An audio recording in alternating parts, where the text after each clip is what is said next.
Okay. Hello students, we are going to study unit number 3, that is analysis and design of singly reinforced section. मग आपल्याला ह्या chapter मध्ये singly reinforce section वरती analysis आणि design करायचंय. मग आता सिंगली रेनफोर्स सेक्शन म्हणजेच काय, तर रेनफोर्स सेक्शन म्हणजे बीम आणि स्लॅब येतं. आता सिंगली रेनफोर्स म्हणजेच काय, तर सेक्शनचे दोन टाइप येतात, सिंगली रेनफोर्स आणि डबली रेनफोर्स सेक्शन. तर सेक्शन म्हणजे एक तर बीम असेल किंवा स्लॅब असेल. आपण या युनिटमध्ये बीमवर कॉन्सन्ट्रेट करणार आहोत. अनालिसिस आणि design of this section, that is beam. मग सिंगली रेनफोर्स सेक्शन म्हणजेच काय, डेफिनेशन बघा. In singly reinforce simply supported beam और slab, reinforcing steel bars are placed near the bottom of the beam or slab, where they are most effective in resisting the tensile stresses. मग आता हे cross section आहे बीमचं. This is the neutral axis passing in between compression zone and tension zone. लोअरला tension zone act होतं, अप्परला compression zone act होत असतं. बी हे विड्थ आहे बीमची, डी ही डेप्थ आहे बीमची.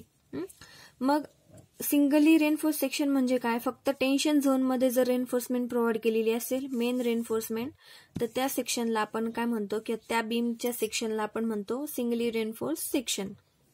किंवा स्लॅब जर असेल, या ठिकाणी स्लॅबला फक्त बॉटमला जर रेनफोर्समेंट प्रोव्हाइड केलेली असेल, तर आपण म्हणणार मग सिंगली रेनफोर्स्ड सेक्शन. ठीक आहे. मग सिंगली रेनफोर्स सेक्शन केव्हा, ज्यावेळेस फक्त टेन्साइल स्ट्रेसेस जर डेव्हलप होत असतील बीम मध्ये किंवा स्लॅब मध्ये, त्या केसमध्ये आपण फक्त टेन्शन रेजिस्ट करण्यासाठी टेन्शन झोन मध्ये रेनफोर्समेंट प्रोव्हाइड करतो. मग त्याला आपण काय म्हणतो, singly reinforce section. Compression zone मध्ये रेनफोर्समेंट नसते. मग डबली रेनफोर्स सेक्शन म्हणजे काय, in doubly reinforce section beam और slab, reinforcing steel bars are placed near the top and bottom of beam or slab to take excessive moment of resistance. So reinforcement is provided in tension and compression zone. म्हणजे आता ही neutral axis आहे, बी D width आणि depth आहे. बीमचा cross section दाखवला आपण. ही main reinforcement आहे. आता इथे टेन्शन झोनला पण प्रोव्हाइड केली आहे आणि कॉम्प्रेशन झोनला पण काय केलेली आहे आपण, रेनफोर्समेंट प्रोव्हाइड केलेली आहे. म्हणजेच दोन्ही सेक्शन मध्ये किंवा दोन्ही झोन मध्ये आपण रेनफोर्समेंट प्रोव्हाइड केली, म्हणून याला म्हणतो आपण डबली रेनफोर्स्ड सेक्शन. केव्हा, जर आपल्या बीम वरती जर एक्सेसिव्ह मोमेंट जर ऍक्ट होत असेल, तर तो मोमेंट रेजिस्ट करण्यासाठी ऍडिशनल कॉम्प्रेशन रेनफोर्समेंट प्रोव्हाइड केली जाते. त्याला आपण काय म्हणतो, डबली रेनफोर्स सेक्शन. तर टेन्शन झोन मध्ये जी रेनफोर्समेंट प्रोव्हाइड करतो त्याला आपण म्हणतो टेन्शन रेनफोर्समेंट, आणि जी कॉम्प्रेशन झोन मध्ये आपण रेनफोर्समेंट प्रोव्हाइड करतो तिला म्हणायचं कॉम्प्रेशन रेनफोर्समेंट. ठीक आहे. मग कॉम्प्रेशन आणि टेन्साइल रेनफोर्समेंट दोन्ही आपण प्रोव्हाइड करतो, म्हणून त्या सेक्शनला म्हणतो डबली रेनफोर्स्ड सेक्शन. मग नेक्स्ट, रेनफोर्समेंटचं मेन फंक्शन काय, डायरेक्ट आणि बेंडिंग टेन्शन कॅरी करणे. कॉन्क्रीटमध्ये जे काही कॉम्प्रेशन आहे ते काही प्रमाणात रेजिस्ट करण्याचं काम सुद्धा कोण करतं, रेनफोर्समेंट करतं. आणि रेनफोर्समेंट काय करतं, कॉन्क्रीटला एक स्ट्रेंथ प्रोव्हाइड करतं. Again, to resist diagonal tension due to shear. Beam मध्ये किंवा स्लॅब मध्ये जे शिअर डेव्हलप होतो, शिअर फोर्स जो डेव्हलप होतो, तो शिअर फोर्स ऍक्ट झाल्यामुळे एक प्रकारचं डायगोनल टेन्शन डेव्हलप होतं बीम किंवा स्लॅब मध्ये. तर ते रेजिस्ट करण्यासाठी काय महत्वाचं असतं, reinforcement. Again, to prevent buckling of main bars in column. Column मध्ये जे काही मेन बार उभे जे असतात ते काय होतात, जर कॉलम मोठा असेल, लेंथ मोठी असेल किंवा जर लोड जास्त ऍक्ट होत असेल तर ते काय होतात, बकल होतात. मग ते बकलिंग कॉलम म्हणजे, कारण ऍक्च्युली कॉलम काय करतो, कॉम्प्रेशन फोर्स रेजिस्ट करतो, बरोबर की नाही. मग कॉम्प्रेशन साठी स्ट्रॉंग काय, कॉन्क्रीट आहे. मग कॉन्क्रीट हे बकलिंग मध्ये किंवा मेन बार्स जे बकलिंग होऊ नये म्हणून कॉन्क्रीट किंवा मेन बार्स हे बकल होऊ नये म्हणून काय प्रोव्हाइड केलं जातं, रेनफोर्समेंट. आता रेनफोर्समेंट मध्ये शिअर रेनफोर्समेंट सुद्धा येते. शिअर म्हणजेच आपले स्टिरप्स. तर स्टिरप्स म्हणजेच काय आहे, रेनफोर्समेंट आहे. मेन रेनफोर्समेंट म्हणजे जे आपले स्टील बार्स उभे आहेत, आणि रेनफोर्समेंटचं मिनिंग त्याच्यामध्ये मेन रेनफोर्समेंट पण येते आणि स्टिरप्स पण येतात.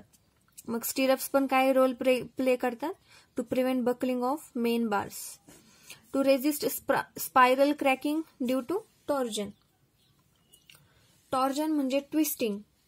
मग टॉर्जनमुळे काय होते, स्पायरल क्रॅकिंग होऊ शकते बीम किंवा स्लॅबची. मग ते रेजिस्ट करण्यासाठी सुद्धा काय प्रोव्हाइड करतो आपण, मेन रेनफोर्समेंट किंवा आपलं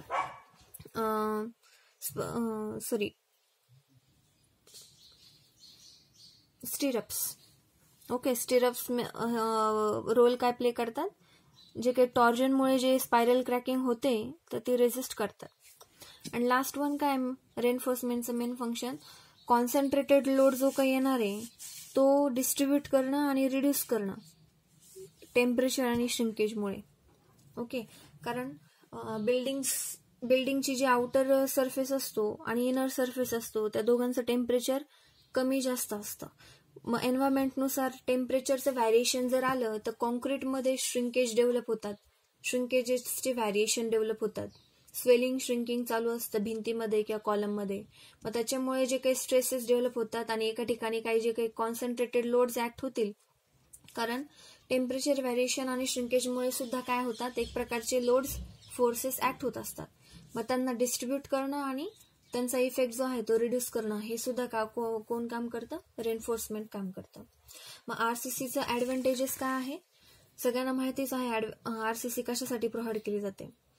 RCC constituents of RCC are easily available. RCC मध्ये जे काही मटेरियल आहे, cement, concrete, cement, aggregate, water, sand, हे इझिली अवेलेबल मटेरियल आहे. दुसरे main, concrete can be easily moulded to any desired shape. Concrete आपण कोणत्याही शेपमध्ये मोल्ड करू शकतो आणि आपण डिझाईन वेगवेगळ्या पद्धतीने करू शकतो बिल्डिंगचं, to improve the elevation. It is possible to make concrete of desired strength. म्हणजे आपल्याला M20, M30, M25, जे काही M50, जे काही स्ट्रेंथ रिक्वायर्ड असेल as per the building requirement, त्याच्यानुसार आपण कॉन्क्रीटचं काय त्या स्पेसिफिकेशननुसार आपण कॉन्क्रीट बनवू शकतो. हे त्याचा फायदा आहे आरसीसीचा, रेनफोर्स सिमेंट कॉन्क्रीटचा. It can be made water tight. RCC आपण काय करू शकतो, ते जे रेनफोर्स सिमेंट कॉन्क्रीट आहे ते आपण वॉटर टाईट सुद्धा बनवू शकतो. ड्युरेबल आहे, फायर रेजिस्टिंग आहे, मेंटेनन्स कॉस्ट नसते याला आरसीसीला, आणि केमिकल रेजिस्टंट आहे. तर हे सगळे काय आरसीसीचे ऍडव्हान्टेजेस आहेत. नेक्स्ट आपण ह्या तिसऱ्या युनिटमध्ये आपण जे स्टडी करणार आहोत, तिसऱ्या युनिट पासून पूर्ण आपण आरसीसी वर कॉन्सन्ट्रेट करणार आहोत, रेनफोर्स सिमेंट कॉन्क्रीट. आणि फर्स्ट युनिट आणि सेकंड युनिट वरती आपण स्टडी केलं, सगळे स्टील सेक्शन्स आपण स्टडी केले, म्हणजे स्टील स्ट्रक्चर वरती आपण फोकस केलं होतं. तर थर्ड युनिट पासून आपण आरसीसी स्ट्रक्चरवर फोकस करणार आहे. मग त्याच्यासाठी स्टील स्ट्रक्चरसाठी आपण जे काय IS कोड यूज केले होते, IS 800 1987, IS 800 2007 आणि IS 808 1987. हे दोन IS कोड आपण काय केले, पहिल्या आणि दुसऱ्या युनिटमध्ये रेफर केले. स्पेशली दुसऱ्या युनिटमध्ये आपण रेफर केले. जे काही हॉट रोल्ड स्टील सेक्शन्स आहेत ते स्टडी करण्यासाठी आपण ते IS कोड स्टडी केले. आता इथून पुढं जे काही प्लेन आणि रेनफोर्स कॉन्क्रीटसाठी जो कोड ऑफ प्रॅक्टिस आहे की IS कोड आहे तो म्हणजे IS 456 2000. आता इथून पुढे तिसऱ्या युनिट पासून शेवटच्या 6th युनिट पर्यंत जे काय आपण वेगवेगळे स्पेसिफिकेशन किंवा मिनिमम मॅक्झिमम व्हॅल्यू स्टडी करणार आहोत, जे काही डिझाईन स्टेप्स वगैरे असतील आपण आपल्याला बुकमध्ये आलेले, ते सगळे कुठून घेतलेले आहेत, IS 456 2000.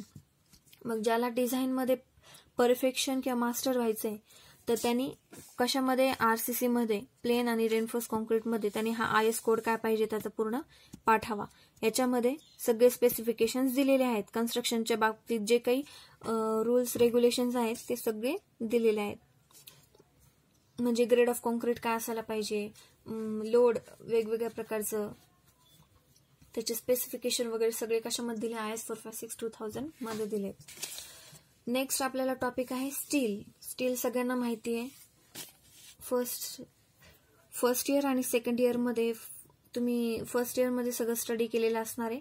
कन्स्ट्रक्शन मटेरियल, त्याच्यामध्ये स्टील हे एक मटेरियल आहे आपण कन्स्ट्रक्शनसाठी यूज करतो. त्याचे वेगवेगळे ग्रेड्स किंवा टाइप्स तुम्ही बघितले असणार.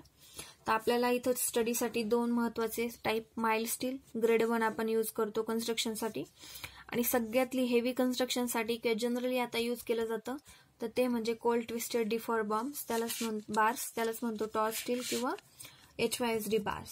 तर ते अवेलेबल आहे टॉर 40 आणि टॉर 50 या ग्रेडमध्ये. मग टॉर 40 म्हणजेच Fe415, म्हणजे त्याची यील्ड स्ट्रेंथ काय किंवा कॅरेक्टरिस्टिक स्ट्रेंथ काय 415 न्यूटन पर mm². टॉर 50 म्हणजेच Fe500, म्हणजेच त्याची कॅरेक्टरिस्टिक स्ट्रेंथ किंवा यील्ड स्ट्रेंथ काय आहे 500 Newton per mm². Next, types of limit state. First युनिटमध्ये आपण स्टडी केलं होतं की वेगवेगळे आपण जे काही बिल्डिंग डिझाईन करणार आहोत, बिल्डिंग डिझाईन करतो म्हणजे त्याच्यावर येणारा लोड, टोटल लोड आपण कॅल्क्युलेट करतो. त्याच्यावरती जे काही स्ट्रक्चरल मेंबर आहेत, बीम कॉलम फुटिंग वगैरे आहेत, जे स्ट्रक्चरल मेंबर आहेत त्याचे डायमेन्शन्स फाइंड आउट करणं, त्याच्यामध्ये लागणारं जे स्टील आहे त्याची स्टील आहे त्याचं नंबर ऑफ स्टील किती लागणार आहे